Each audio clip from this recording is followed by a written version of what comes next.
Ce n'est pas par le temps, je ne parle pas du temps. Le temps est un facteur. Mais une fois encore, quelqu'un peut avoir 2 ans dans la vie chrétienne et il est fils. Un autre peut avoir 16 ans dans la vie chrétienne, il est enfant. Daddy, je veux poser une question difficile. Difficile pour toi ou pour moi? Pour moi, le fils que je suis. Ok. On va essayer de voir avec l'aide de la grâce de Dieu comment. Ok, je veux poser une question difficile. Donc, si on comprend la logique et le raisonnement développé au moyen des exemples et du verset, Dieu donne des fils. Dieu appelle, donne des fils à un père. Et les pères lancent les fils aux portes. Et à ces portes, chaque fils se différencie selon sa détermination. Ma question est la suivante. Pour la plupart des jeunes qui grandissent à l'église, qui sont de l'écodim ou qui arrivent à un certain âge, ou même de façon, quand on regarde de façon générale, on a l'impression, je parle bien d'impression. Je prendrai un exemple un peu que je connais un peu plus. Souvent, ceux qui sont, on a parlé tantôt, on a 2 systèmes qui se battent. Ceux qui sont dans le système qu'on appelle le monde, on dirait qu'ils ont la facilité de vite détecter des éléments brillants, d'aller les sélectionner, et on dirait qu'ils ont une structure déjà bien établie par laquelle ceux qui sont brillants, d'ailleurs, pourquoi prendre un exemple plus loin? Babylone l'a fait avec Daniel.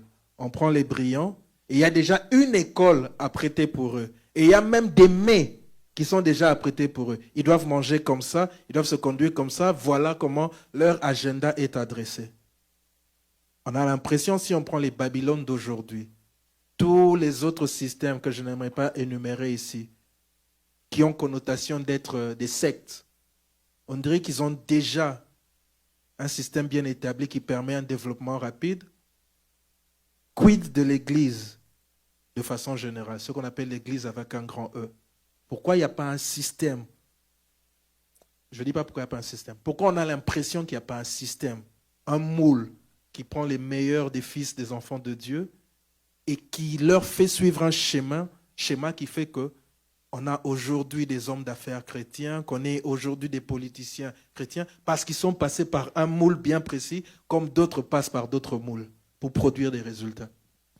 On dit que les beignets qui sont sortis du four des voisins est toujours aussi rond, et les beignets qui sortent du four de notre cuisine, chacun a sa forme des fois.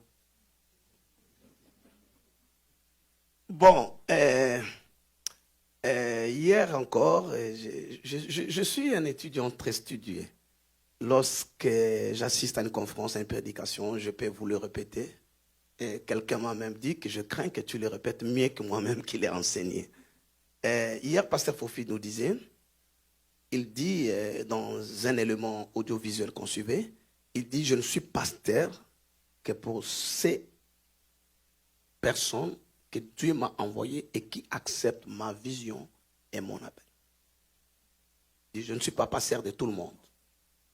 Il ne s'adressait pas à la télé à tout le monde, il s'adressait à sa propre famille, Christ en action, bien qu'il y avait quelques invités. Ça, c'est la première des choses qui est très, très importante. La deuxième des choses, vous l'avez accueilli, le pasteur, il n'est arrivé que 10 ans passés. Et comment est-il aujourd'hui pasteur de l'église de la jeunesse? Pasteur de la jeunesse à AEC. C'est parce qu'on a identifié ce qu'il avait, parce qu'il est passé par un moule. C'est comme ça qu'il est là. Vous-même, vous êtes à Bandal qui a peut-être moins de 10 ans. Comment c'est vous qui êtes pasteur de la jeunesse à Bandal? Parce qu'on vous a localisé. Et puis, je vais partir en longueur. Écoute, ça fait plusieurs années, je ne t'avais pas encore vu, je ne te connaissais pas. Pasteur Jean-Pierre Tchenkoulou m'a appelé. Il est en train de nous suivre, il peut témoigner. Il m'a appelé, il dit, Dad, il y a un garçon ici à Montréal, ça c'est vraiment toi, bis.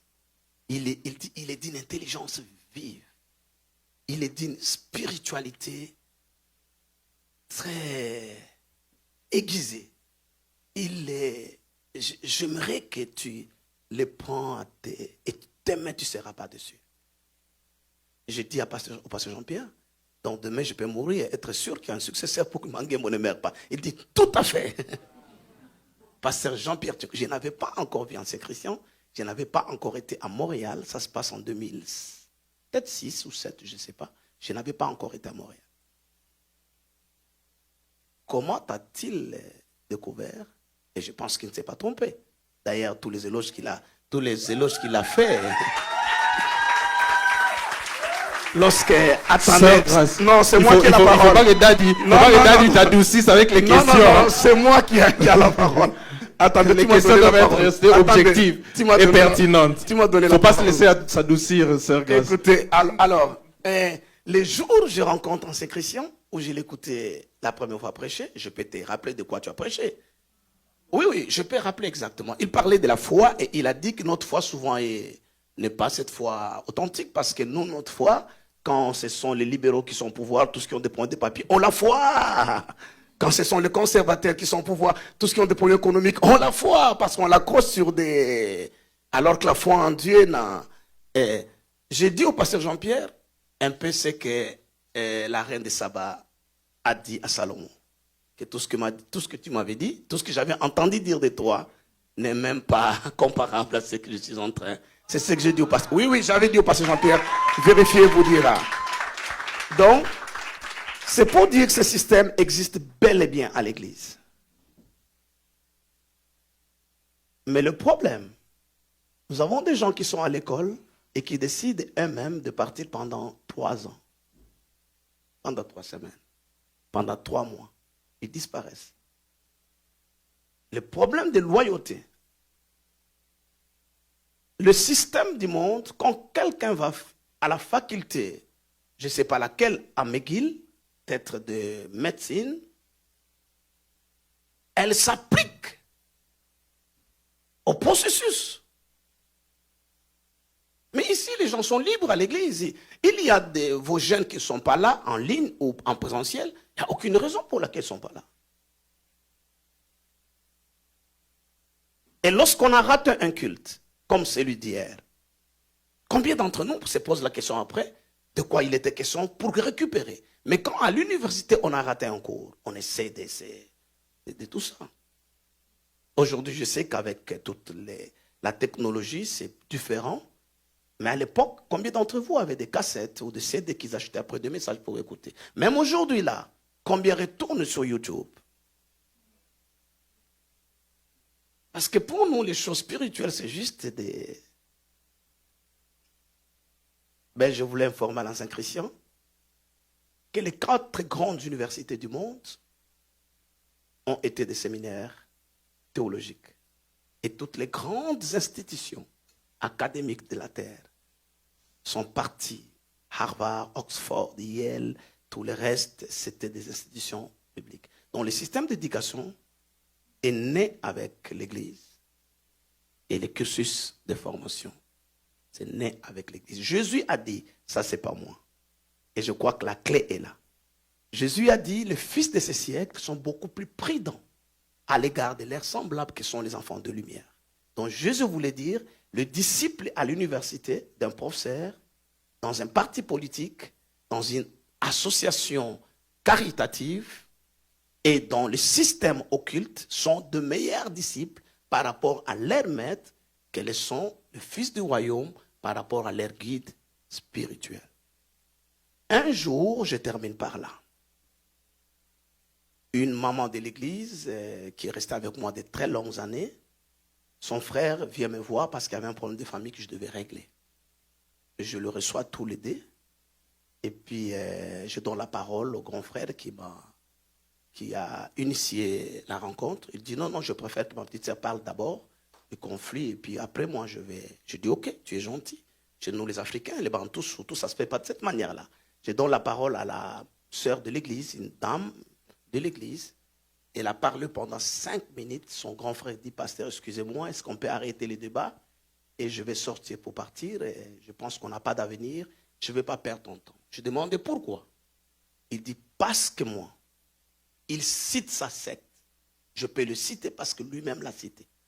Il dit, je suis de Maïkari.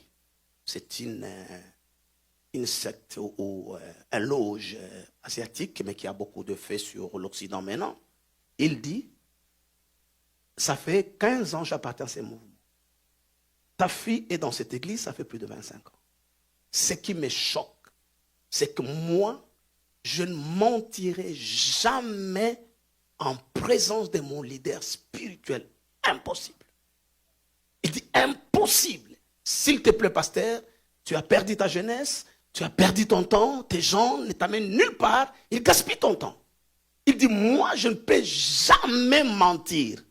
Même si je tuais quelqu'un, je mentirais devant mon avocat, devant le juge, devant qui que ce soit, l'officier de police judiciaire. Je mentirai jamais devant mon guide spirituel.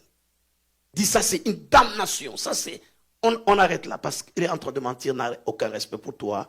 Il ne sait pas et tout. Je dis, tu es sérieux? Je suis sérieux. Et puis finalement, on a levé la séance. C'est ça, au fait, les problèmes avec les églises anciennes chrétiennes. Souvent, c'est ça.